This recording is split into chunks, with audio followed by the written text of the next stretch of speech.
system will be double pendulums connected by a spring. And my question is, double pendulums are crazy? So, in this class, we are going to consider a system of a couple of oscillators, two pendulums connected by a spring, as I told you just a moment ago. We would like to study the behavior of the system, and so we are going to derive a Lagrangian for this system. Then we will write down the Hamiltonian. After that, we will derive the Hamiltonian equation of motion for the double pendulum. And also, I would like to show you the evolution of the angles theta 1 and theta 2, which are the vertical displacement of both pendulums with respect to the vertical displacement of both pendulums, and the energy. Basically the energy changes between the pendulums with time, the evolution. So let's start. This is my sketch, the figures, and this is the first pendulum, mass 1, M1, sorry. The length of the pendulum is L1, and this is the vertical displacement, theta 1. And the other pendulum is this one, the length L2, vertical displacement theta 2, and mass M2. And both pendulums are connected by a spring constant K. The deformation of the spring is given by x2 minus x1 minus x2, where x1 is equal to L1 is length times sine of theta 1, and x2, this is here, is equal to L2 times sine of theta 2. So let's continue. This is the vertical height, and this is, and if we depart the pendulum with the lowest point here, the lowest point is the equilibrium point for the pendulum, yeah. So if this angle is theta, this L, the height will be all this, which is L minus L cosine of theta. So the vertical displacement will be L times 1 minus cosine of theta. So this is continued. The Lagrangian will depend on the generalized coordinates theta 1, theta 2, and theta 1 dot and theta 2 dot, and also the time, and is defined as the total kinetic energy of the system minus the total potential energy of the system. The kinetic energy of the first pendulum, the mass 1, will be 1 divided by 2, a half, times mass 1 times the length squared times the derivative of theta 1 with respect to time squared. The kinetic energy of the second pendulum will be a half times n2 times L squared times the derivative of theta 2 with respect to time squared. On the other hand, the potential energy V1, V2, and Vk are keys. The potential energy V1 is the gravity potential energy, yeah, the potential energy due to the weight, and it will be the mass of the first pendulum M1 times G, acceleration of gravity, times L times 1 minus cosine of theta 1. Similarly, V2 will be N2, acceleration of gravity, times L times 1 minus cosine of theta 2. And the potential energy due to the spring will be 1 divided by 2, a half, times the constant spring constant, times L squared times sine of theta 1 minus sine of theta 2 squared. Now, if we put together this expression 6, 5, 4, 3, 2, and in this substitute 2 to 6 into 1, we get the Lagrangian of the system. This is the Lagrangian. It's a function with the base of theta 1, theta 2, and theta 1 dot. Remember, the derivative with respect to time of theta will be theta dot. This is theta 1 dot, and this is theta 2 dot. The Hamiltonian of the system, using the definition, will be h of depends on the coordinate, the generalized coordinate theta 1, theta 2, and the momentum, the generalized momentum p of theta 1 and p of theta 2, and of course the time. It will be the derivative of theta 1 with respect to time times the partial derivative of the Lagrangian with respect to theta 1 dot plus the derivative of theta 2 with respect to time times the partial derivative of the Lagrangian with respect to theta 2 dot minus L, where L is this. Then we just need to calculate these derivatives, substituting here. Just let me show you. The generalized momentum P of theta 1 will be n1 times L times the derivative of theta 1 with respect to time. And similarly, the generalized momentum P of theta 2 will be this. Substituting all these derivatives and L in equation 7, we get the Hamiltonian. Look, the Hamiltonian is a very nice expression, which is in here. Until now, I didn't do any approximation. This is a full expression for the Hamiltonian. And look, in this case, due to the fact that the Hamiltonian and the Lagrangian do not contain a dependency, a time explicit independency, we know that the Hamiltonian is a conserved quantity. So the total energy of the system is constant over time, remains constant in time. And also we know that because in this system I do not take into account the dissipation or any dissipation of energy. So the total energy of the system is given by the sum of the energy of the mass 1 and the energy of mass 2, of course, and the energy of which is stored in the spring. The Hamiltonian equations of motion are given here. These are the canonical equations for Hamilton canonical equations. Using 13 and 14, we get the equation of motion, which are, of course, if you remember my last video, I did this, I derived this equation using the Lagrangian formulation. Here we are using the Hamiltonian formulation because today we are going interested in studying the exchanges of energy in the system. So this is the equation for the evolution of the angle theta 1 as a function of time.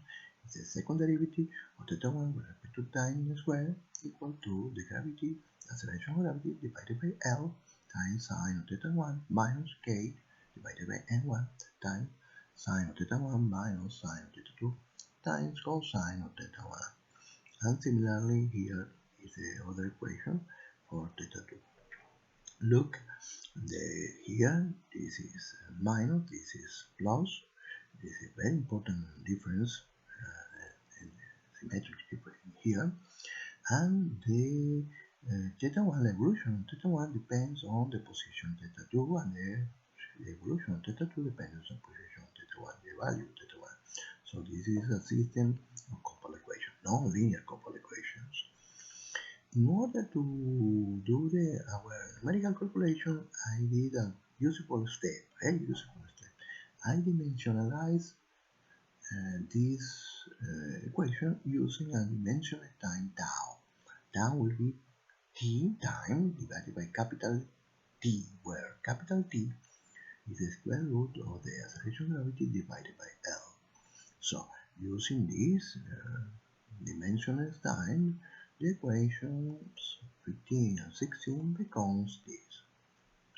Look, the only difference is now that will appear a parameters alpha and beta, where alpha is the relation between the masses of the pendulums, m2 divided by m1, and beta is a relation between the forces, elastic force and the gravity force, k times L divided by m2 times g. And of course, in this, there will appear an energy, a dimensionless energy. In this case, the dimensional energy is given in terms of chi divided by, chi times L squared. So now, if you remember, we can make these systems 17 and 18 dimension, big transform into a system of first order. This is a system of second order. Two equations of second order, it will become a system of four equations of first order, where using this, theta 1 dot will be velocity 1, theta 2 dot will be velocity 2. So this is our new system of equations.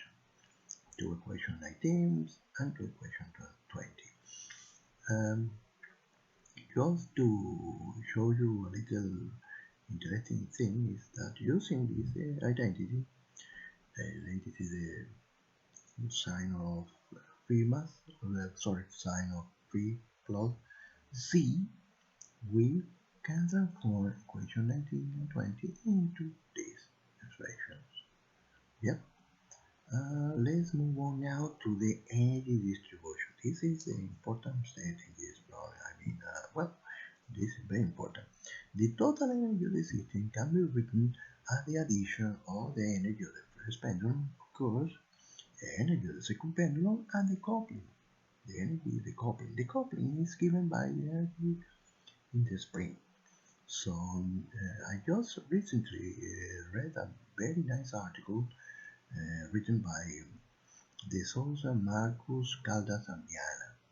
They presented a new approach to deal with energy changes in nonlinear system. This is a nonlinear system. Look, appears sine theta 2 times cosine of theta 1, sine theta 1, cosine of theta 2 here in the equation of motions in the 21, 22. So this is very nonlinear problem. And the approach, going back to the approach that this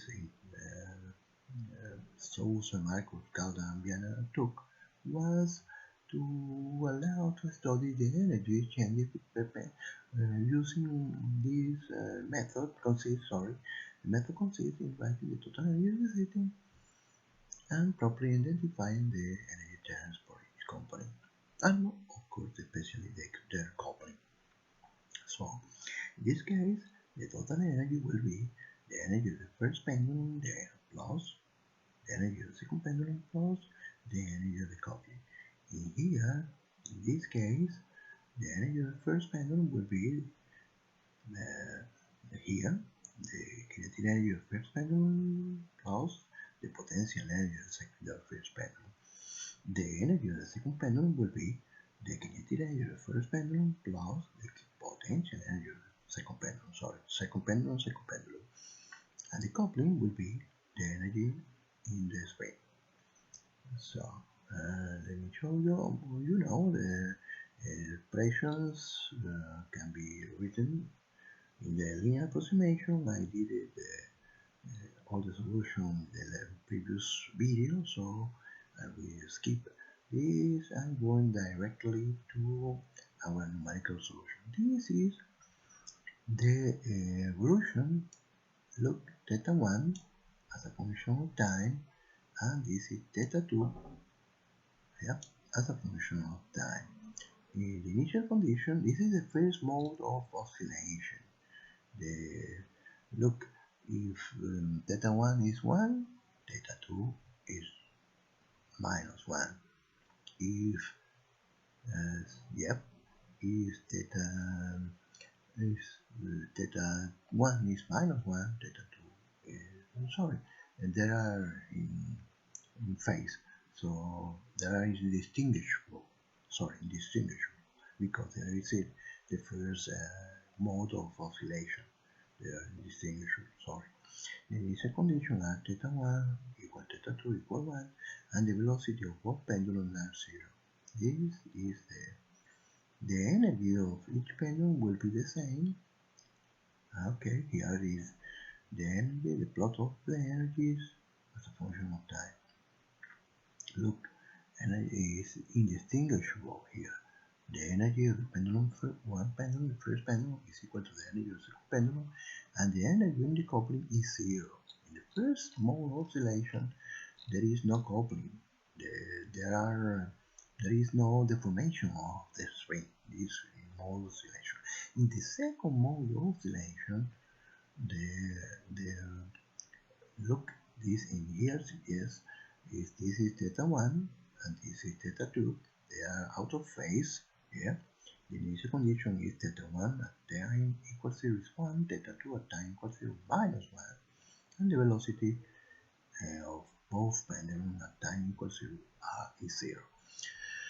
So in this case, is the proper evolution as I told you before.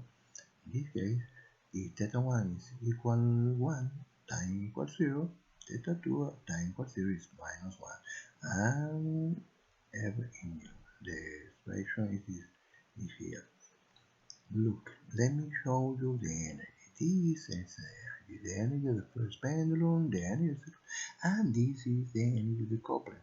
Look, the coupling, the maximum value of the energy of the coupling is always larger than the maximum value of the energy in the first pendulum of the energy of the second pendulum. There is a strong coupling here. The plot here, and let me show you another example, numerical example for this case. Now let's move on to the case in which the evolution is totally nonlinear. In this case, let me show you, this is a very nice evolution. Look, it looks like a slinky. Yeah, this is evolution theta 1 as a function of time, and this is theta 2 as a function of time from 0 to 120, 140 almost. Here, let me show you the energy, total energy is 2.336A. Beta, the parameter beta is equal 1. So the elastic force is equal to the gravity force, the wave, and the initial condition is theta 1 at 0 is 1, theta 2 at 0 is minus 1, but the initial velocity of the first pendulum is slightly different than the previous cases. Is minus 0.05. Theta 2 at 0 is equal to 0. And look, these small changes in the initial condition produces this large variation in the evolution of the pendulum. Look, very nice variation. The energy, let me show you, this is the energy. In this case, the coupling is still very large. The maximum amplitude of the energy in the coupling energy is larger, much larger than the energy of the maximum amplitude of the energy the first or the second pendulum in this condition. This is the reference here. It's very, very interesting. If you can see, you can read it. Very interesting approach. And now let me show you, this is the phase diagram. And here B1 is the velocity of theta 1 dot, and this is theta 1 in this case. And look, very nice picture. And here is the phase diagram for the second pendulum. Now let me show you another variation. Look, this is another case, a total and nonlinear, in which I change a little bit the initial condition for the velocity. The initial condition for the amplitude of the angles are equal 1 and minus 1, but the initial velocity of the pendulum 1 will be 0.15, and the initial condition for the velocity of pendulum 2 will be 0.20. The total energy sitting is 2.3668 and beta equal 1. In the previous case, the total energy was 2.3368. In this case, it's 2.3668. So look, the changes is appreciable, very interesting result. Yeah? And this is the energy of the first pendulum, the energy of the second pendulum, and here is the energy of the coupling. So this is very interesting. Now let me show you. I just changed in the property. Look, this is the phase diagram for the first pendulum. Yes, very impressive result. And this is the phase diagram for the second pendulum. Now I will show you just a little bit more difference. The second pendulum, the initial velocity of the second pendulum, instead of being 0.20, it will be 0.21. The energy is a little larger than this. I made a mistake here. I should put the another figure here. Beta equal 1, and this is the evolution for theta 1 and the evolution for theta 2 of the pendulum. And here the energy of both pendulums. The energy of pendulum 1, the energy of pendulum 2, and the coupling energy in this case. And let me show you now the phase diagram for the first pendulum and the phase diagram for the second pendulum in this case. Now another case will be a very interesting case in which in this case I choose the initial velocity for both pendulum equals 0, but the initial amplitude for the first pendulum will be larger, both 1.575, and theta 2 at time equals 0 equal 1. The energy, the dimensional energy is 1.4765 and beta equal 1. This is the evolution. Look, this is the evolution. Now the energy, look, very, very interesting. When this is maximum, this is minimum. When this is minimum, this is maximum. Yeah, and this is the coupling between the two. Very important. It is important to notice, or I will tell you that the energy in all these experiments remains constant all around. The code is very, very nice, works very fine. As a script, I wrote a little script in MATLAB. It's available if you want to, if you would like to know the script. If you want to read it, just ask me, send me an email, and I will send you straight away. I will be happy to send you the script. And this is the coupling energy, and this is the phase diagram for the first pendulum. Look, wow, beautiful figure. And for the second pendulum.